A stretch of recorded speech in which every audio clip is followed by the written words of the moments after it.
Bismillahirrahmanirrahim. Assalamualaikum warahmatullahi wabarakatuh. Mahasiswa sekalian, kita lanjutkan materi endoparasit protozoa dari kelas Flagellata. Pada manusia dan hewan vertebrata lainnya, beberapa penyakit dapat disebabkan oleh protozoa dari kelas Flagellata. Kelas Flagellata ini adalah protista yang membawa beberapa yang memiliki flagella ya dan umumnya memiliki sepasang ya berjumlah 2. Beberapa jenis atau genus ini memiliki kemampuan untuk berfotosintesis dan biasanya nanti akan masuk ke dalam kelas alga. Sementara yang lainnya masuk dalam kategori heterotrofik, di mana dia tidak mampu menghasilkan makanannya sendiri sehingga membutuhkan inang atau host. Jangkauan habitatnya sangat luas sekali, ya, baik yang hidup secara bebas ataupun yang hidup secara endobiotik di dalam tubuh. Pada materi kali ini, saya ingin membahas kelompok flagellata yang paling sering mengakibatkan penyakit baik pada manusia ataupun hewan, yaitu Trichomonas vaginalis, ya, kedua Giardia lamblia, Trypanosoma, dan Leishmania. Trichomonas vaginalis ini adalah merupakan penyebab dari penyakit yang kita kenal sebagai trichomoniasis. Ya. 100% ya, itu ditularkan melalui kontak seksual. Trichomoniasis ini merupakan infeksi utama yang terjadi pada wanita yang infeksinya terdapat pada saluran vagina dan saluran kemih.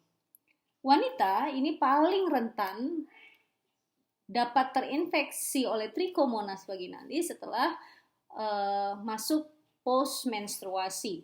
Jadi setelah fase menstruasi selesai 1-2 hari itu biasanya memiliki peluang tertinggi untuk terinfestasi oleh Trichomonas vaginalis. Pria dewasa juga dapat tertular ya tanpa disadari.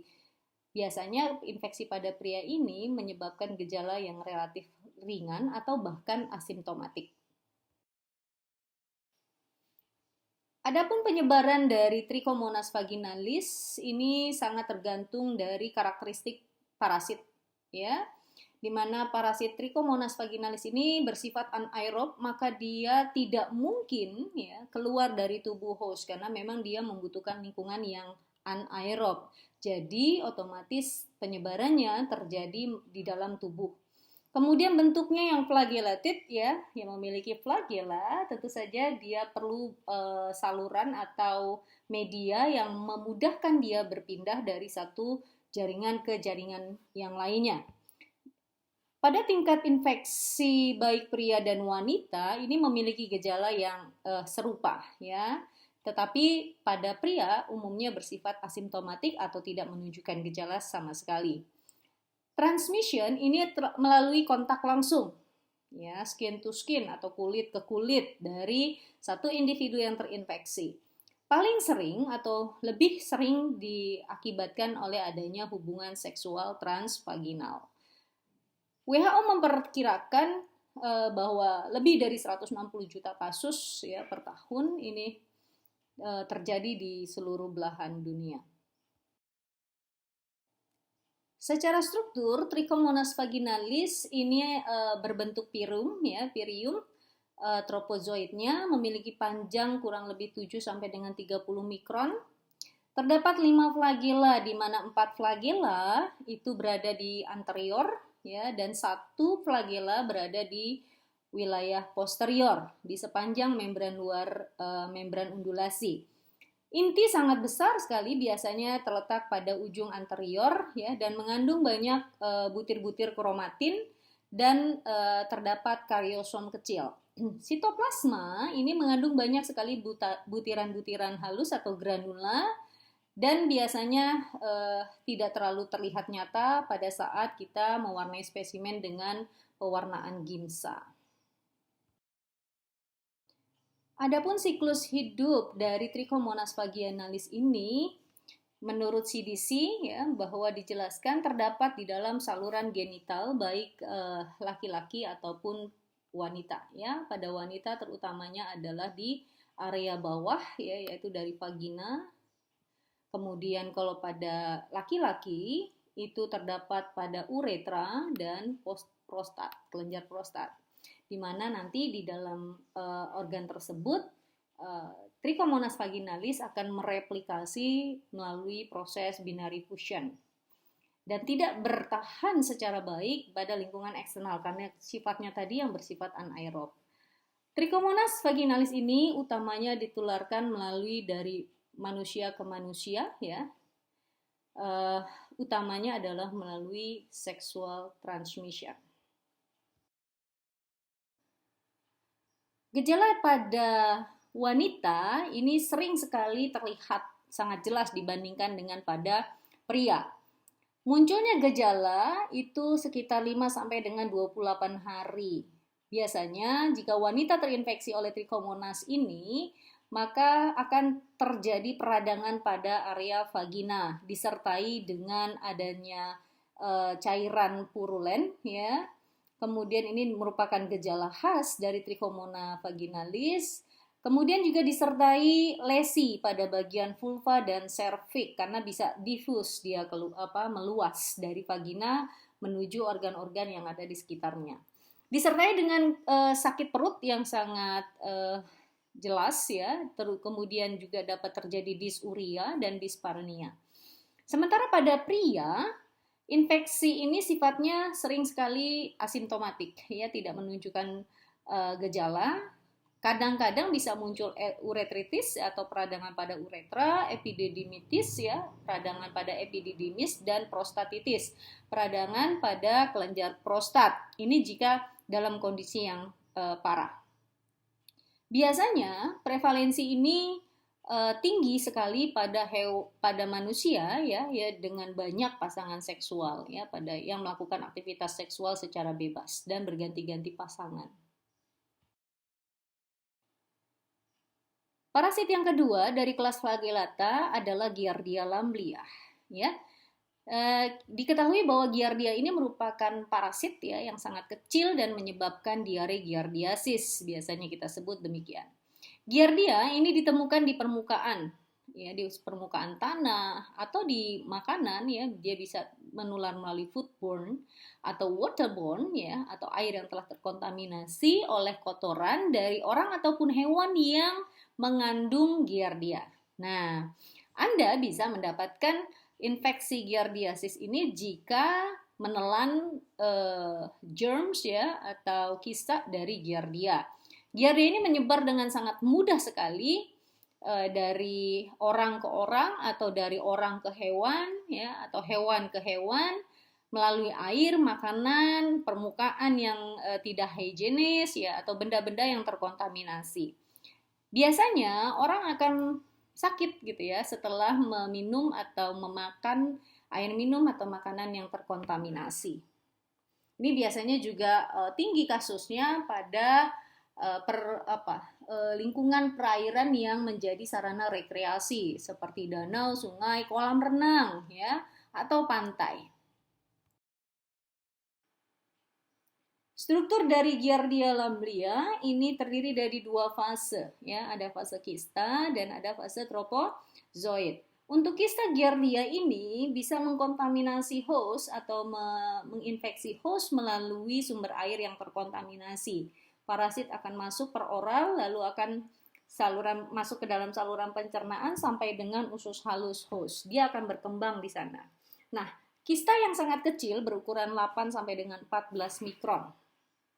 Bentuknya oval, terdapat 2 sampai 4 nukleus ya, bisa dilihat di sini. Kemudian dinding membran selnya ini tebal sekali dan ini yang berguna untuk melindungi terhadap lingkungan eksternal yang sangat bervariasi ya, tebalnya bisa mencapai 0,3 mikron, cukup tebal dan menjadi penciri dari kista Giardia lamblia. Kemudian tropozoid ya, tropozoid adalah bentuk mobile dari Giardia. Terdapat 8 flagellata. Ada yang posisinya di anterior, kita kenal sebagai anterior flagella, ada sepasang kiri dan kanan. Kemudian terdapat posterolateral, PLF ini jumlahnya sepasang, dan ada yang bagian ventral, ya. Terakhir yang paling belakang ini adalah yang caudal flagella. Jadi masing-masing sepasang, jadi total terdapat 8 flagella. Tubuh basalnya, ya, semua flagella biasanya terletak di bagian anterior cell, ya. Sementara inti terdapat di bagian basal, ya. Koordinasi dari 8 flagella ini mengakibatkan motilitas atau pergerakan secara kompleks dari giardia dan membantu juga sekaligus pada saat pembelahan sel dan membantu keterikatan dari parasit pada saat menempel pada dinding usus host. Life cycle dari Giardia lamblia ini dimulai dari kista Giardia yang dapat mencemari makanan, air, lingkungan, ya, dan permukaan-permukaan yang memungkinkan mengkontaminasi dan masuk melalui oral.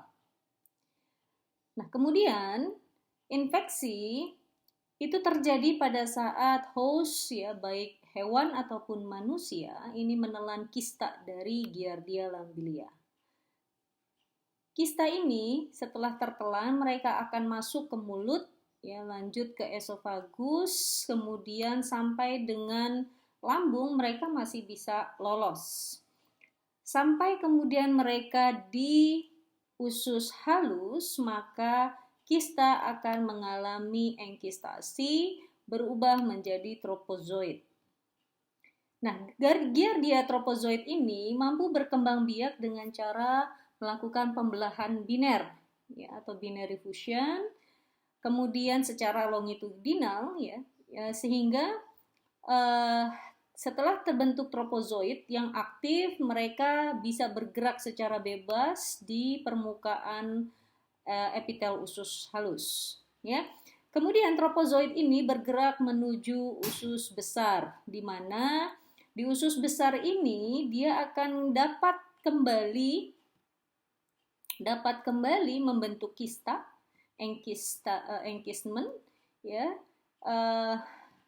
atau enkistation, di mana kista Giardia ini adalah merupakan fase dormannya dan akan terdorong bersama dengan pengeluaran feses, ya.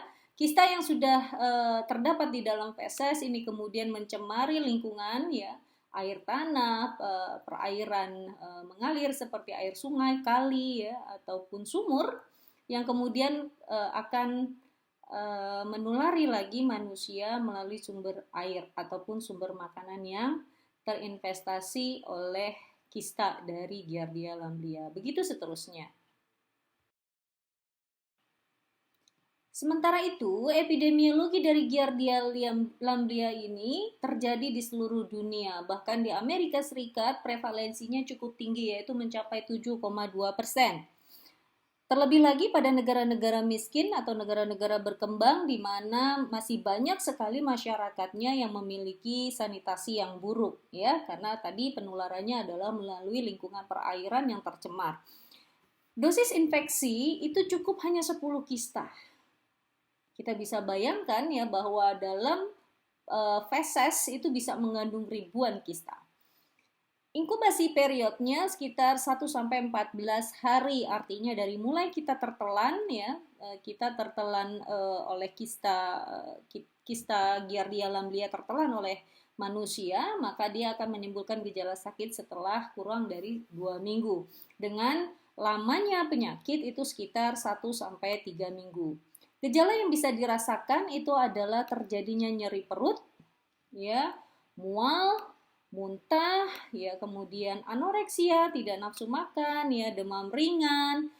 Kemudian ada gejala sakit kepala seperti pada saat kita kena flu.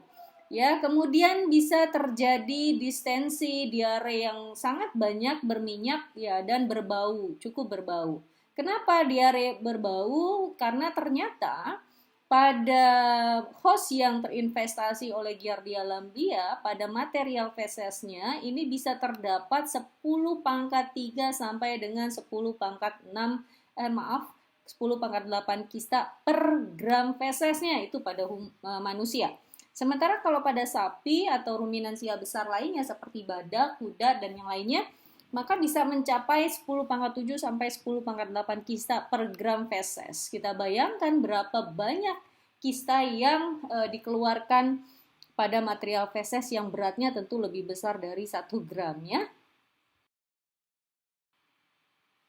Limbah yang dihasilkan pada investasi Giardia lamblia melalui feses ini bisa mencakup 3.000 sampai 30.000 kista per liternya. Wow, sangat besar sekali. Nah, adapun kelompok yang beresiko tinggi ini adalah anak-anak utamanya, ya, terutama anak-anak yang dititipkan di daycare atau pusat penitipan anak. Ya, kita tidak pernah tahu bagaimana kondisi anak per anak yang ada di pusat penitipan anak, ya, bisa saja itu penularannya terjadi. Kemudian bisa juga pada orang-orang yang mengalami imunosupresi atau institutional population seperti misalnya orang yang bekerja di rumah sakit. Reservoir dari Giardia lamblia ini itu bisa manusia dan seluruh jenis hewan, terutama hewan vertebrata. Jadi seluruh jenis hewan dapat menjadi reservoir. Bagaimana transmisinya? Transmisinya dapat berupa muntahan ya, karena memang kista Giardia itu masuk melalui kerongkongan esofagus ya, kemudian sampai ke lambung. Pada saat muntah bisa saja masih mengandung kista yang relatif tahan terhadap keasaman lambung. Waterborne ya, waterborne dan foodborne disease. Pencegahan cuma satu-satunya cara ya, bagaimana supaya kita tidak atau meminimalis investasi dari Giardia lamblia ini, yaitu dengan menjaga personal hygiene ya, mendisinfeksi semua permukaan ya, terutama yang berhubungan dengan pada saat kita makan ataupun minum ya, serta lakukan food safety program ya, cuci tangan setelah atau sebelum kita preparasi makanan ya, dan yang lain-lain. Baik, itu menurut saya tentang epidemiologi dari Giardia lamblia. Yang ketiga dari protozoa flagellata ini adalah Trypanosoma ya, dari genus Trypanosoma.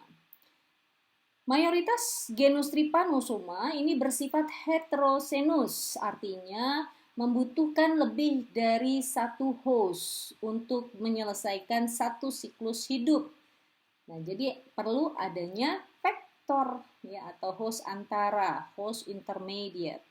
Nah, sebagian besar spesies dari Trypanosoma ini ditularkan oleh hewan invertebrata pemakan darah ya. Jadi penghisap darah itu serangga penghisap darah ini merupakan vektor dari Trypanosoma. Pada inang invertebrata, parasit Trypanosoma ini umumnya ditemukan di usus. Jadi di usus mereka akan berubah ya, berdiferensiasi menjadi 1 sampai 2 tahap, lalu menempati aliran darah.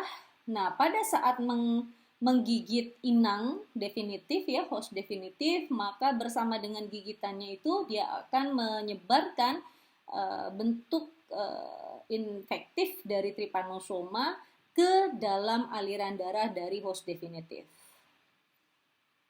Trypanosoma ini menginfeksi berbagai inang vertebrata dan mampu menyebabkan atau menimbulkan penyakit.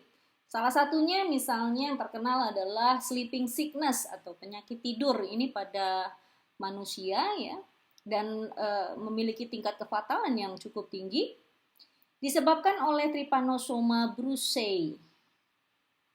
Ya, Trypanosoma brucei. Kita bisa lihat, nanti saya akan jelaskan. Kemudian ada Chagas disease, ya, penyakit Chagas ini disebabkan oleh Trypanosoma cruzi. Ya, Trypanosoma cruzi. Sementara Trypanosoma brucei ini dapat mengakibatkan penyakit pada hewan-hewan domestik seperti hewan-hewan peternakan. di mana trypanosoma ini ditularkan melalui lalat tsetse ya, dan reservoir alami dari trypanosoma bahkan termasuk antelop ya, mamalia liar dan yang lain. Pada gambar berikut bisa dilihat perbedaan yang cukup mendasar dari Trypanosoma brucei dari Cruzi. Pertama dari ukuran ya. Bisa kita lihat bahwa ukuran dari Trypanosoma brucei ini lebih besar dari eritrosit. Nah, ini yang lingkaran-lingkaran ini, yang sel-sel bulat ini itu adalah eritrosit. Dia ukurannya bisa 2 kali lebih besar daripada eritrosit. Memiliki kinetoplas yang relatif lebih kecil ya dibandingkan dengan Trypanosoma cruzi.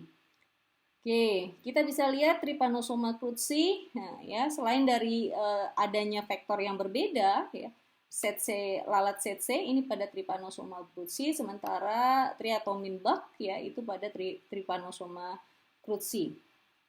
Nah, ini membelah diri menjadi amastigot ya pada jaringan, biasanya di jaringan ya, tidak di darah. Sementara kalau pada Trypanosoma brucei ini membelah dirinya pada saat periode tripomastigot dan pembelahannya terjadi di dalam darah. Ukurannya bisa dilihat bahwa Trypanosoma cruzi ini mirip ya, agak mirip dengan sel darah merah. Kita akan membahas tentang Chagas disease terlebih dahulu, atau kita biasa kenal dengan istilah American Trypanosomiasis ya, di mana agen penyebabnya adalah protozoa ya, Trypanosoma cruzi, di mana penyakit Chagas disease ini merupakan penyakit zoonosis. Artinya apa? Dapat ditularkan dari manusia ke manusia lain atau dari hewan ke manusia ya. Perantaranya yaitu serangga triatomin sebagai penghisap darah atau blood sucking triatomin bugs. Struktur dari Trypanosoma ini bisa dilihat ya bahwa ada beberapa tahap atau fase perkembangan dari Trypanosoma. Nah, Trypanosoma ini yang pertama kali yang keluar dari tubuh hewan ini adalah dan melakukan pembelahan itu adalah pada fase amastigot. Ini bisa kita lihat sisi anteriornya ya, dan ini ada sisi posteriornya. Nah, kemudian amastigot nanti akan berubah menjadi koanomastigot ya. Lalu akan berubah promastigot, kemudian berdiferensiasi kembali menjadi opistomastigot, epimastigot, dan tripomastigot. Nah, pada fase tripomastigot ini adalah merupakan fase infektif yang akan masuk ke dalam host definitif. Tripomastigot ini memiliki kelengkapan struktur kinetoplas, nukleus, dan flagella yang sudah mobile ya, sudah panjang. Kita bisa lihat ya, fase metasiklik dari tripomastogat ini akan dilepaskan di dalam tinja. Nah, ini ya, tripomastigot ini akan masuk ke dalam saluran pencernaan dari triatomin bugs, kemudian dia berubah menjadi epimastigot ya, di dalam midgut atau duodenum atau usus halus dari dari si serangga. Nah, kemudian dia akan mengalami metasiklik ya, dan akan keluar beserta dengan feses dari serangga. Nah, di dalam feses serangga ini ada nanti dia dikeluarkan di permukaan kulit pada saat serangga menggigit manusia. Nah, pada saat gigitan kan manusia merasa gatal. Nah, ini bisa mengakibatkan invasi masuk ke dalam luka gigitan. Maka si metasiklik tipomastigot ini dia akan masuk ke host cell. Host cellnya bisa apapun, bisa jaringan kulit, epitel ya, bisa bahkan ke makrofag. Nah, di dalam sel inang ini, ya, di dalam sel tubuh dari host definitif, dia mengalami diferensiasi menjadi amastigot. Nih, ini adalah bentuk amastigot. Nah, di dalam sel sitoplasma sel ini, amastigot akan mengalami multiplikasi. Jadi memang dia berkembang biaknya justru di dalam, ya. Bisa bayangkan kalau misalnya sel yang diinfeksinya adalah sel makrofag, tidak dicerna oleh sel makrofag, melainkan dia menggunakan kompartemen sitoplasma makrofag untuk bisa membelah diri. Nah, amastigot ini yang sudah bermultiplikasi dia akan pecah gitu ya. Akan pecah dan mengakibatkan lisis dari sel ya. Ini akan mengakibatkan sel lisis dan dia berhasil keluar. Masuk ke dalam sirkulasi darah, kemudian dihisap lagi oleh triotomin bugs dan kemudian ditularkan lagi ke manusia berikutnya. Jadi luar biasa sekali ya, satu sel tapi kemudian bisa berkembang biak menjadi sangat banyak sehingga bisa mengakibatkan lisis pada sejumlah sel di dalam tubuh inang definitif. Ini bisa menular dari satu sel ke sel yang lainnya, jadi bisa terjadi reinfection. Ya, jadi pada sel tetangganya atau sel makrofag yang lain bisa amastigot ini yang belum berubah menjadi promastigot, dia akan menginfeksi sel-sel yang masih sehat.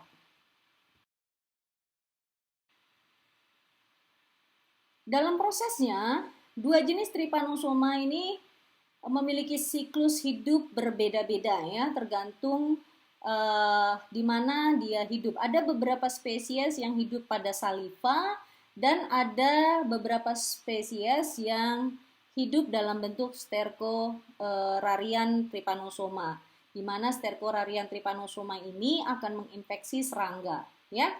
Dan penularan dari serangga itu melalui gigitan serangga triatomid. Nah, kemudian kita bisa lihat ada dua fase, tadi seperti yang sudah saya jelaskan. Jadi ada fase hidup di serangga triatomin dan ada fase di mana dia hidup di host definitif, ya, tidak di vektor. Fase infektif, ya, di mana serangga triatomin ini menggigit host definitif dengan mengeluarkan metasiklik tripomastigot.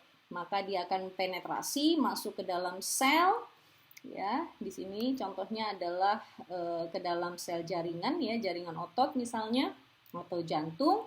Nah, di dalam jaringan dia akan membelah diri, ya, melalui proses pembelahan biner.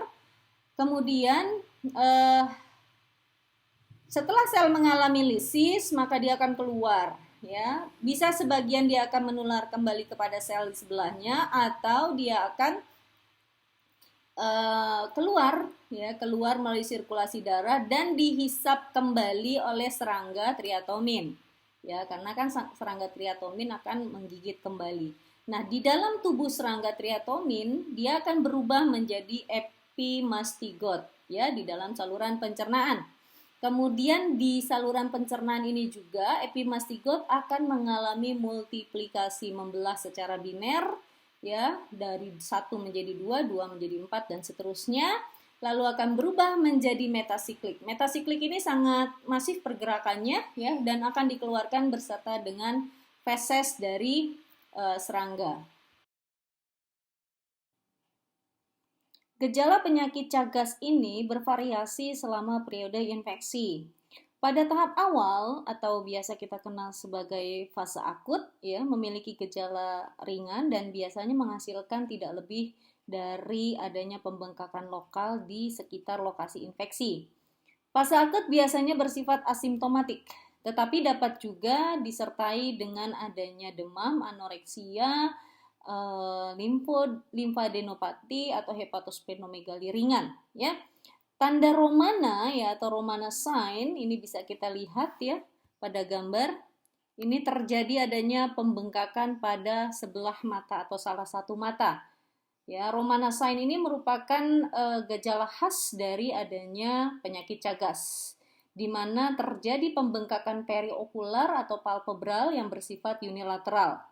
Hal ini dapat muncul sebagai akibat adanya kontaminasi konjungtiva dari kotoran lalat, ya, dari kotoran vektor yang dijatuhkan pada saat vektor menggigit host definitif. Kemudian lesi nodular ataupun furunkel biasanya juga dapat muncul di lokasi-lokasi tempat terjadinya infeksi.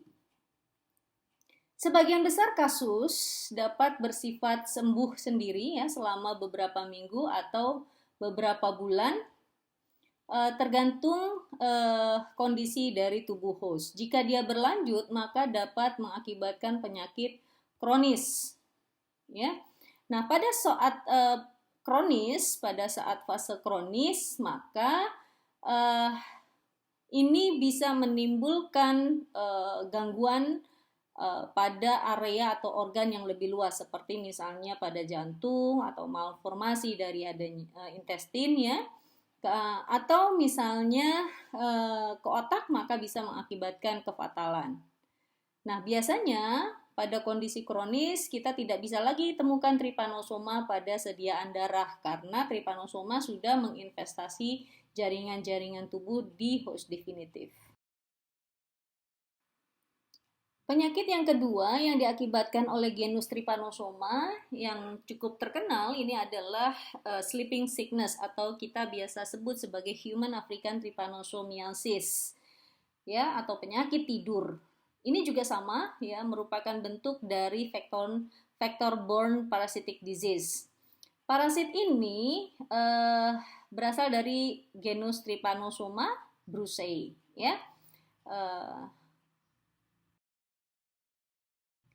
Trypanosoma brucei ini ditularkan ke manusia sebagai host definitifnya melalui lalat tsetse atau Glossina, ya, lalat Glossina sp. Melalui gigitan lalat tsetse ini, maka dia akan mengeluarkan trypanosoma dan masuk ke dalam aliran darah, ya, masuk ke dalam aliran darah dari tubuh host definitif sehingga menyebar dan mengakibatkan penyakit sleeping sickness.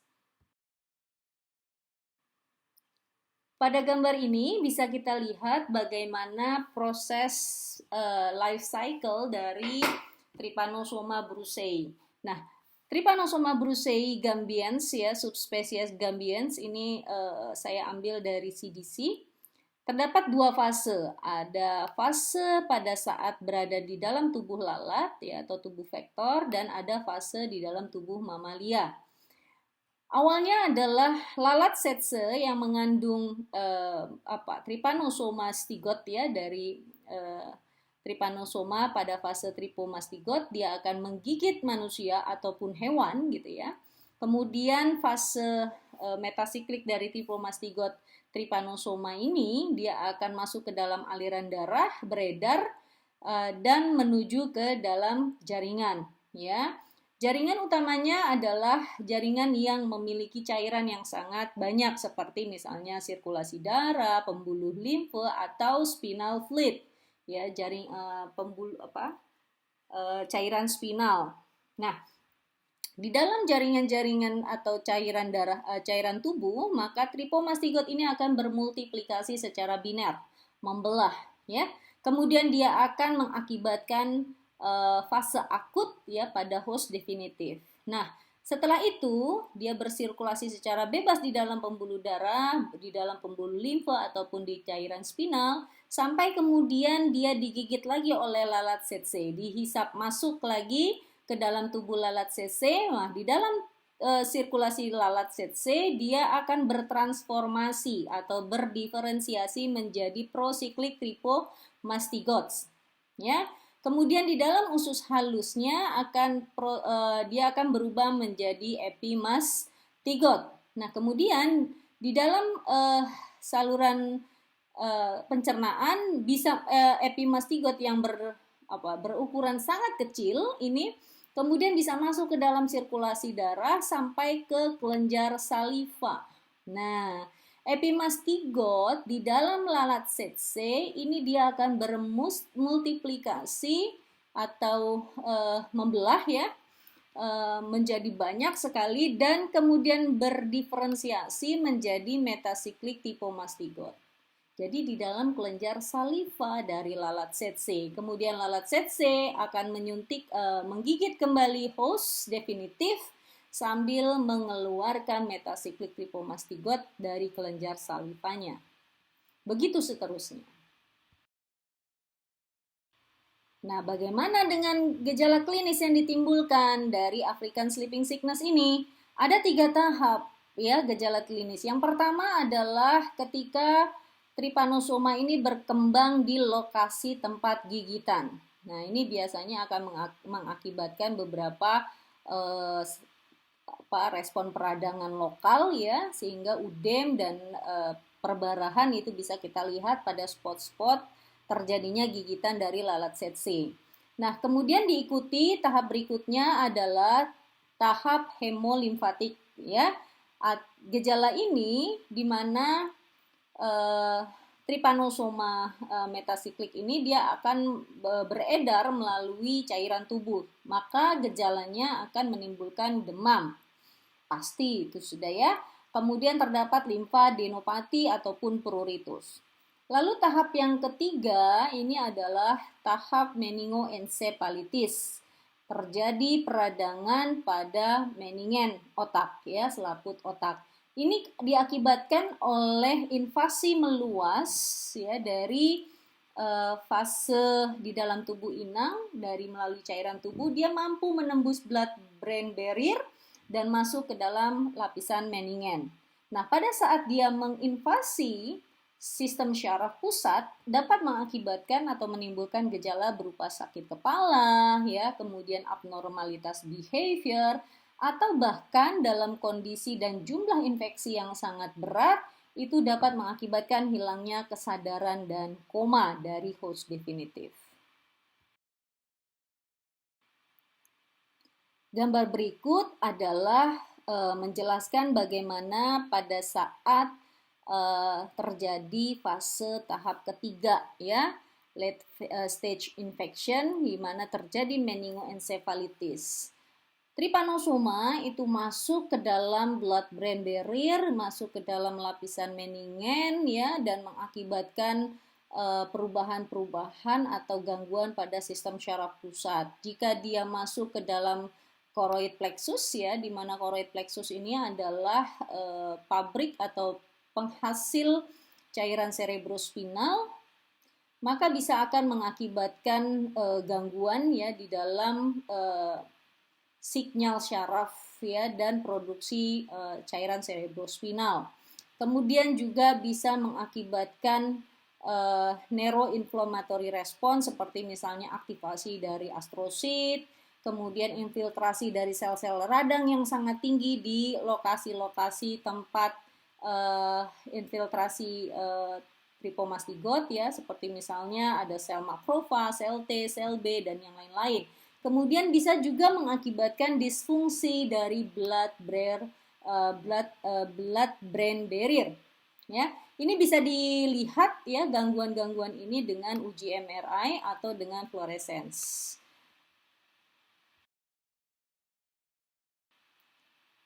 Yang keempat ada leishmania. Ya, leishmania. Dari genus Leishmania ini penyakitnya kita kenal sebagai leishmaniasis. Leishmaniasis adalah penyakit parasitik yang disebabkan oleh infeksi parasit Leishmania yang disebarkan melalui vektornya adalah sandfly atau lalat pasir plebotomin. Kita kenal sebagai plebotomin. Nah, beberapa bentuk Leishmania dapat termanifestasi pada kondisi yang berbeda pada setiap manusia yang terinfeksi.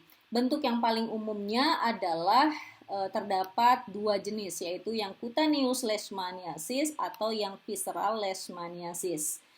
Cutaneous leishmaniasis sesuai dengan namanya, ini akan mengakibatkan luka khas sekali pada kulit, sementara yang leishmania visceral ini akan mempengaruhi organ-organ visceral ya, utamanya saluran pencernaan atau organ-organ tambahan dari saluran pencernaan seperti limpa, hati, atau bahkan bisa masuk ke sumsum tulang. Agen penyebab dari leishmaniasis adalah Leishmania sp ya, dari genus Leishmania. Nah, transmisinya ini melalui vektor borne disease yang diperantarai oleh lalat sandflies. Infeksi pada manusia ini sudah dikenali, diidentifikasi disebabkan oleh lebih dari 21 dari 30 spesies Leishmania yang dapat menginfeksi mamalia. Jadi cukup berpengaruh ya, cukup luas spesies yang bisa menginfeksi manusia. Lalu struktur leishmania ini ya tergantung pada tahap siklus hidup. Sudah diketahui ada dua tempat di mana leishmania hidup ya, ada yang di tubuh host dan ada yang di dalam tubuh vektor. Jadi tergantung di mana tempat dia hidup, maka akan terdapat dua jenis. Yang pertama adalah bentuk amastigot dan yang kedua adalah bentuk promastigot ya. Amastigot ini berada pada tubuh host definitif, yaitu di dalam tubuh mamalia, sementara yang promastigot itu berada di dalam tubuh vektor. Nah, amastigot ini merupakan bentuk struktur yang bisa kita temukan pada sel fagosit mononuklear dan di dalam sistem peredaran darah dari host ya. Bentuknya intrasel, kemudian sifatnya non-motil, memiliki flagel oval. Ini kita lihat ya, ini adalah flagel oval yang pendek ya, tertanam di ujung bagian anterior dengan panjang total dari sel amastigot ini sekitar 3 sampai 6 mikron dan lebarnya 1 sampai 3 mikron. Cukup kecil ya. Sementara kinetoplas itu sangat jelas sekali terlihat ya. Dan badan basal yang terletak di bagian dari ujung anterior. Inti sangat jelas terlihat ya, cukup besar. Pada struktur promastigot yang di dalam tubuh lalat, ini hidupnya dia di dalam saluran pencernaan dari sandfly. Bentuknya dia gelendong ya. Kita lihat di sini bentuknya gelendong ya, tidak sama dengan bentuk amastigot. Memiliki ukuran sekitar 15 sampai dengan 30 mikron kali lebarnya sekitar kurang lebih 5 mikron. Terdapat flagela ya, pada flagelanya di daerah ujung anterior. Kemudian kinetoplas sangat jelas terlihat ya, serta adanya mitokondria dan badan basal yang terdapat di area depan. Pada saat manusia terkena leishmania infeksi ya, infeksi ini dapat mengakibatkan penyakit dalam bentuk leishmania kulit dan leishmania visceral atau yang kita kenal sebagai Kala-Azar. Beberapa faktor dapat menentukan ya bentuk penyakit yang muncul, termasuk misalnya jenis dari leishmania yang menginfeksi, kemudian lokasi geografis dari tempat host itu menetap, serta bagaimana respon imun dari tubuh host. Yang pertama ada cutaneous leishmaniasis. Cutaneous leishmaniasis ini ditandai dengan adanya luka lesi pada kulit. Bisa kita lihat di gambar. Nah, orang yang terkena leishmania cutaneous ini, dia biasanya memiliki lebih dari satu luka kulit, karena biasanya lalat menggigit tidak hanya pada satu tempat. Kemudian juga seiring berjalannya waktu, luka bisa berubah menjadi lebih luas, ya, menjadi lebih lebar dan bertambah besar. Kemudian terdapat penampakan lukanya ini biasanya akan seperti ada kawah gunung berapi gitu ya, dengan daerah tepi yang cenderung menonjol. Di sini kita bisa lihat ya, kulitnya ini terjadi penebalan dan penonjolan. Kemudian di bagian center ini seperti membentuk kawah gitu ya, kawah tengah, dan keropeng juga dapat terbentuk untuk menutupi beberapa luka. Luka ini sangat sakit ya, karena seperti luka terbuka, dan biasanya pada saat terjadi lesi ini ya disertai dengan pembengkakan kelenjar-kelenjar yang ada di sekitar luka. Misalnya pada area ketiak atau pada area kaki ya, itu pembengkakan kelenjar-kelenjar limfonoduli sejalan dengan lesi yang terbentuk. Sementara bentuk yang kedua itu adalah visceral leishmaniasis. Nah, ini orang yang mengalami visceral leishmaniasis atau visceral leishmania pencernaan biasanya akan mengalami gejala gangguan pencernaan ya. Kenapa? kita bisa lihat ya ciri khas dari visceral leishmaniasis secara klinis adalah terjadi pembengkakan pada wilayah abdomen. Hal ini disebabkan karena membesarnya organ limpa dan hati. Bahkan bisa kita lihat pada pencitraan di sini ya. Ini adalah organ hati ya, ini hati, lobus hati sinister dan dexter. Nah, limpanya pun ikut membesar ya. Nah, kemudian juga disertai dengan demam serta penurunan berat badan karena memang terjadi gangguan pencernaan secara kronis. Hasil tes darah bisa dijadikan patokan dan biasanya tidak normal ya, di mana tinggi kadar leukosit dan memiliki jumlah eritrosit yang rendah atau mengalami anemia. Begitu juga dengan trombosit yang rendah. Beberapa pasien ya yang memiliki gejala post Kala-Azar untuk cutaneous leishmaniasis itu bisa jadi juga memiliki profil hematologis yang sama ya. Leishmania visceral ini bisa menjadi infeksi oportunistik ya jika pada pasien-pasien yang menderita HIV ataupun imunosupresi.